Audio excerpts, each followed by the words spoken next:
Thank you for joining us as we take you through another voyage on our program Biotechnology in Focus. As we always say, the program intends to create awareness on biotechnology applications and to also dispel fears and concerns that are raised by those who are ignorant of the importance of this new technology. In the wake of economic recovery and diversification to boost the livelihood and standard of living of citizens, agriculture in Nigeria has been identified as a major sector with potentials to harness. Relevant actors in the sector say it is time for Nigeria to recognize biotechnology as a powerful tool and promising technology capable of delivering a wide range of economic, social and environmental benefits. For how long will Nigerian farmers continue to be in subsistence farming, small-scale farming, and abject poverty? How do we become self-reliant? How do we become self-sufficient in food? How do we achieve zero hunger? We need to use pervasive technologies like biotechnology, combined with mechanization, probiotics, and all. It's not just biotechnology. We are not saying it is a panacea, but it can contribute immensely to food productivity. It has brought to the fore the issue of genetically modified organisms, popularly known as GMOs. When you hear GMOs, everybody wants to say, have they come to kill us with poisoned food? Who said the agency is not there to protect you from what we do not want? The National Biosafety Management Agency is well positioned. For a long time now, there has been a growing concern on the ways to boost food security in sub-Saharan Africa. This, professionals say, recognizing that farming in today's world can only become attractive, profitable, and meaningful if science and technology is applied. 25 years of biosafety. That is what Nigeria has as its record. 25 years. You cannot on one hand say you don't want GMOs and on the second breath you say abrogate the law.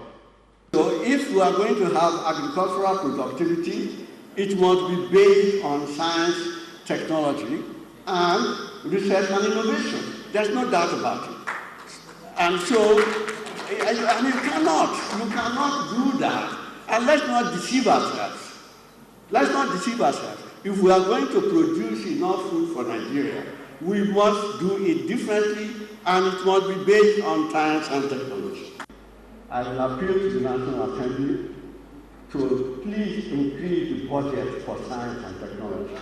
Well, I think the funding of science so far has been very erratic and very, very scanty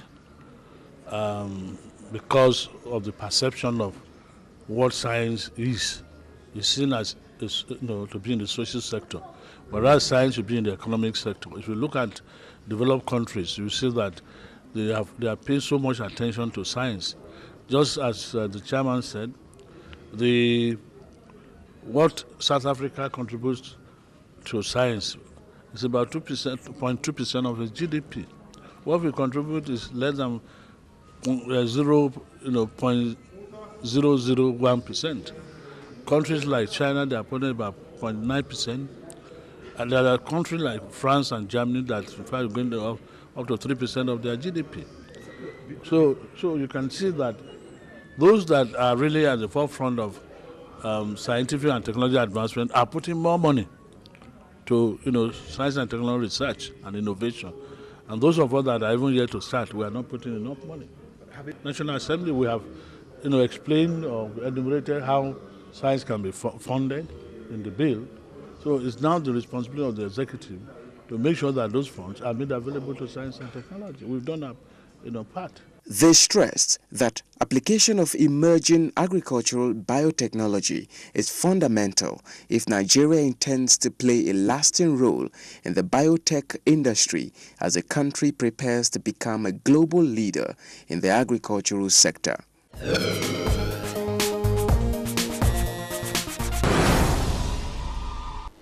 Biotechnology has already begun to change traditional industries such as food processing and fermentation. It has also given rise to the development of a whole new technology for industrial production of hormones, antibiotics, and other chemicals, food and energy sources, and processing of waste materials. Now, this industry must be staffed by trained biotechnologists who not only have a sound basis of biological knowledge, but a thorough grounding in engineering methods.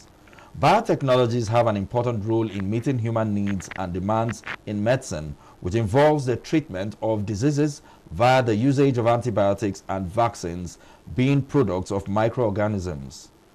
Agriculturally, plants and animals can be improved by selective breeding and for particular traits or by genetic modification.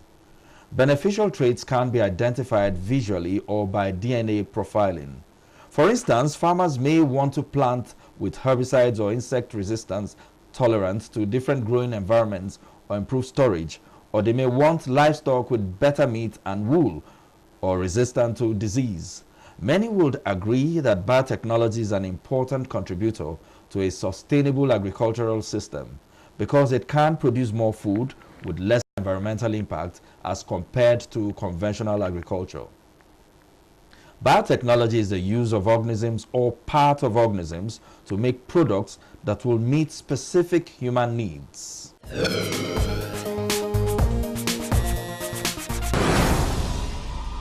Now, after that long prologue, quite technical actually, let's take our matter to the field of public opinion. This time for the subject for this episode: biotechnology, benefits to man and society. In environments, biotechnology, we have the oil spillage. Biotechnology can help in that area because from the environmental perspective, they said they have exit enzymes or something they can use to clean up the oil spill.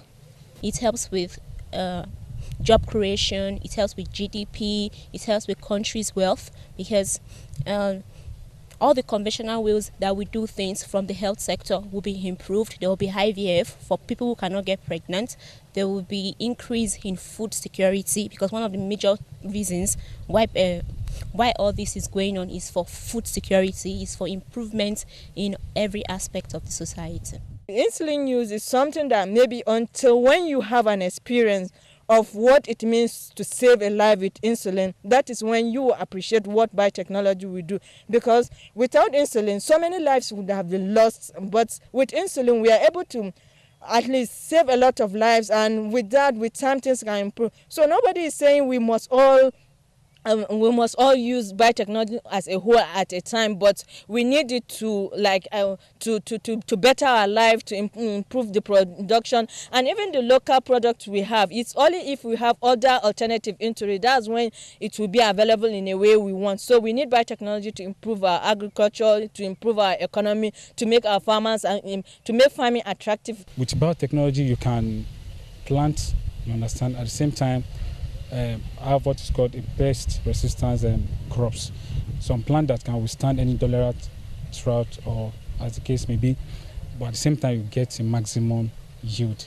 It's a very important technology that if Nigeria wants to grow its economy, it should adopt the technology. For example, in the health sector, we know that this insulin that is used to treat diabetes, it's biotechnology that is used to produce it. Like, it's through genetic engineering that they produce the insulin.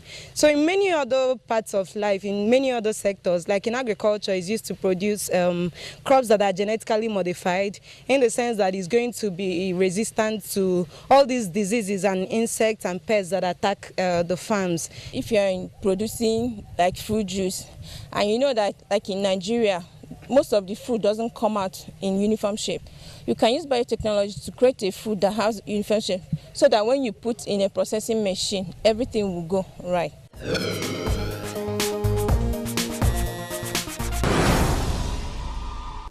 The young folks seem to be quite knowledgeable on the subject. However, coming up next on the program is an expert, and she will tell us the right perspectives and salient points regarding the benefits of biotechnology and its impact across the globe and in Nigeria in particular. But for now, let's take a break. Madam, put that big one for me. This one? Customer. Hey, customer. You must have done the same. All these big oranges where yes in a GMO. Should be GMOs again. Now, wow, my sister. Who tell you say GMO did this country? You read it everywhere for sound. Say all these big oranges, cassava and yam there. Then a GMO where Oyibo people bring to kill us. Ah, my sister. All this big orange, yam, cassava where you see, not be GMO, na hybrid. You never hear WHO talk say GMO not be bad thing. Even our own government agency, NDMA, talk say them they on top the matter for Niger. GMO never dey Niger market oh, and all those people where they tell you say GMO no good, themselves they eat them when they travel go obodo yibo. Me self they pray, say make them bring and enter with Niger market, make we self follow enjoy. GMO, if it grow, whether rain fall or it no fall, it go kill pests and it no go affect your crop. In fact, it no carry disease for body. It get the vitamin where you need for body with them fit to put inside. You know, say me I like a better thing. But it not fit there inside river, so for the entire eye. This GMO good oh. It's good well oh. Eh?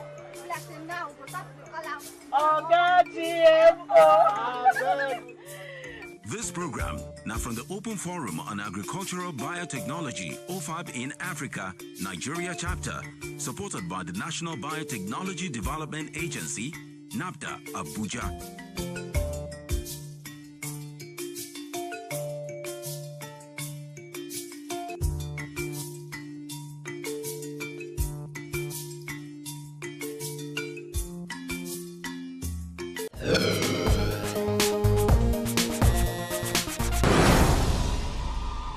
Great to have you back and here with me to shed more light on our topic in this edition, Biotechnology, Benefits to Man and Society, is the country coordinator of All Fab Nigeria.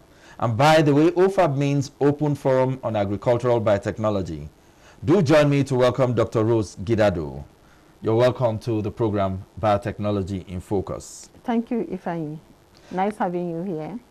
Dr. Gidado, what is the role of All Fab Nigeria in the development of biotechnology?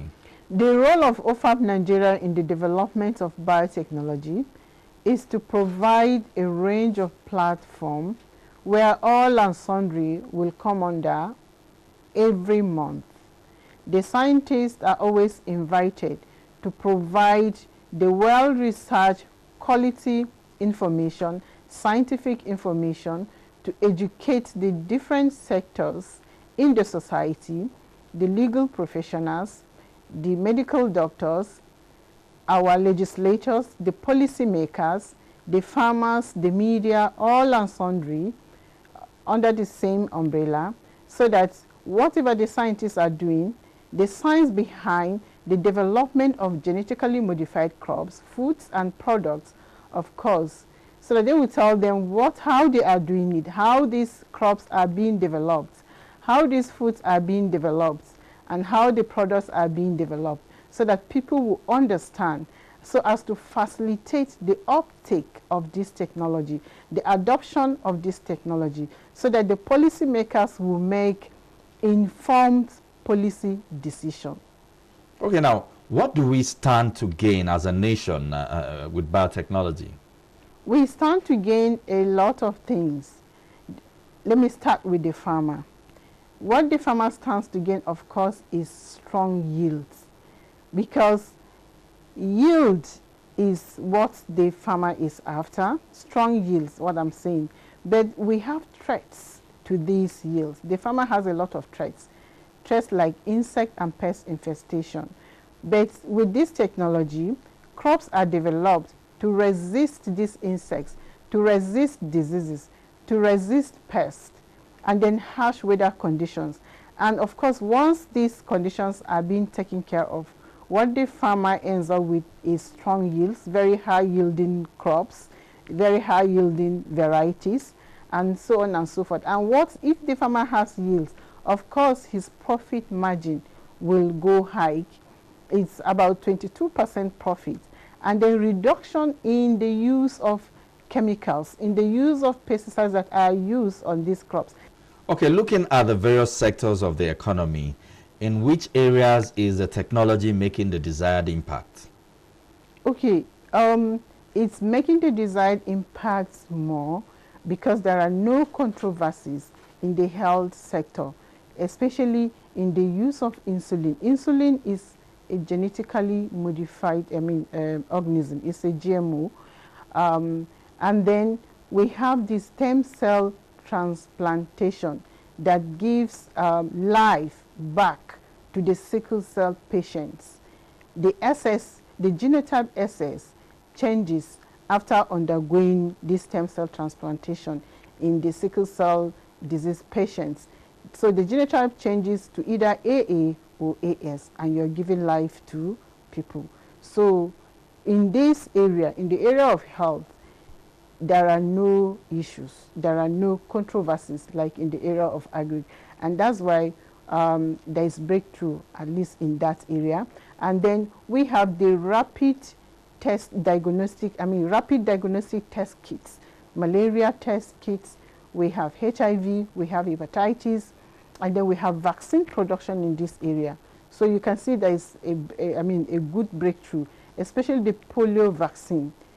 Polio is being eradicated in Nigeria, and all this as a result of the use of this technology.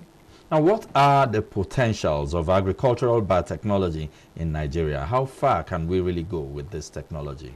How far we can go in this technology, of course, the yield, the profit, farmers are going to be empowered.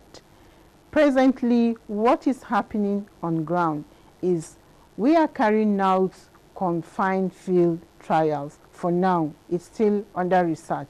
But we're hoping that with this Biosafety Act that we have in place, we have a Biosafety Act, we have a Biosafety Management Agency that is responsible for the regulation of this technology, so that this technology is well, the safety issues are well taken care of, is responsibly practiced, and so on and so forth. So since we have this, commercialization is about taking place. We are working towards commercializing these crops that have been undergoing trials for the past 9 years. So, and we are going to start with the BT cowpea that has been developed to resist an insect larva called maruca, which is very, very notorious. Farmers experience losses up to 80%. But with the development of this BT cowpea, of course, this is being taken care of. There's 37% reduction in chemical use, and then there's going to be also 22% profit margin. So apart from this BT cowpea, we have other crops undergoing confinement trials. We have the nitrogen use, water use, and salt tolerant rice. We call it newest rice, which is also taking place at the National Cereals Research Institute, Badegi. The newest rice is for good nitrogen uptake, so that farmers will use little fertilizer, and that is a lot. You know, a bag of fertilizer costs like maybe, I think it's from 9,010 down to 15 in some places. It has become an essential commodity. But with this, with the development of this newest rice, farmers are just going to use little fertilizer, and that is going to cut down costs, And then it is also drought tolerant. Because of the water use efficiency, of course, you can now do upland rice. And then in upland areas, of course, you know that farmers experience high salinity. So, but with this newest rice, it's not going to affect the salinity of those areas. The upland areas would not be affected. So there's going to be good maximum uptake of that, salt from the soil, of course. So because of the way the crop has been developed, optimum uptake of nutrients from the soil, no matter how high or how low, it's going to, create that balance in nutrient uptake. So then we also have the Africa Biofortified sorghum, which has been developed for higher levels of vitamin A, iron, and zinc. That will help in reducing malnutrition, especially in the insurgent areas like Maiduguri, Adama, Yobe, and so on and so forth in the northeast. So that is going to, do a lot of help. It's going to assist a lot in the reduction of malnutrition.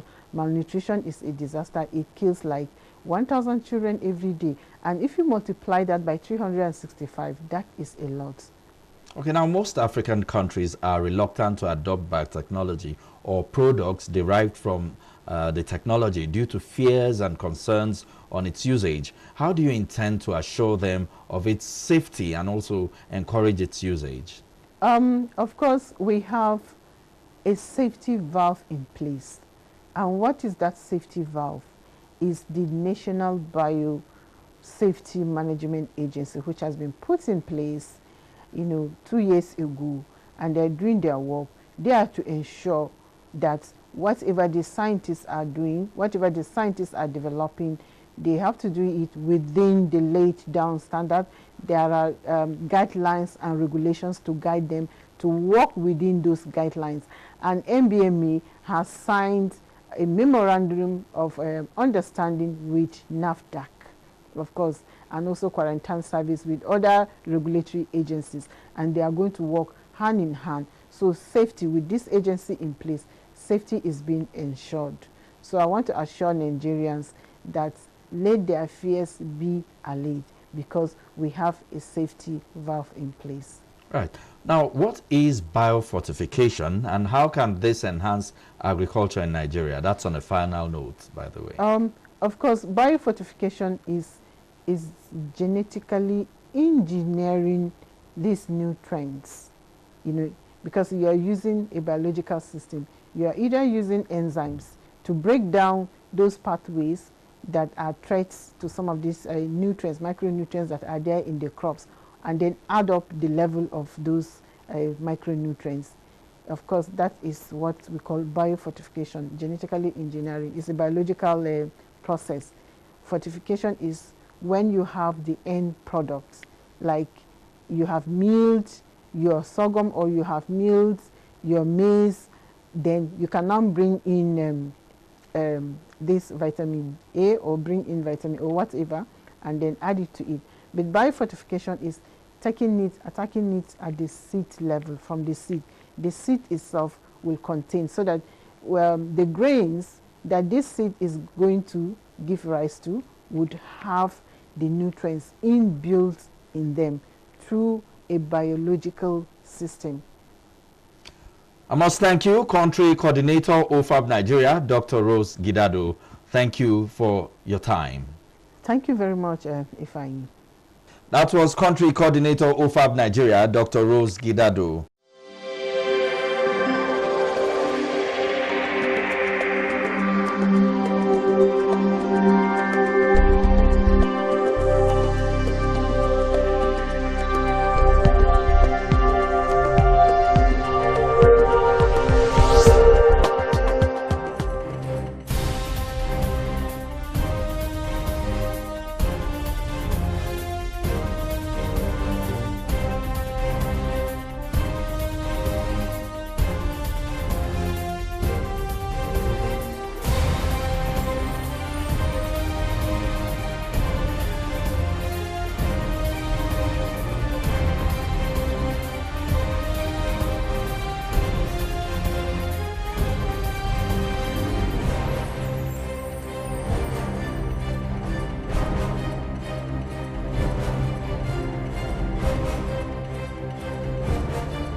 Well, how time flies, all too soon. We have exhausted our time, but I've totally enjoyed your company on the program. Let's do this again some other time. Bye for now. I am Ifeanyi Okafor.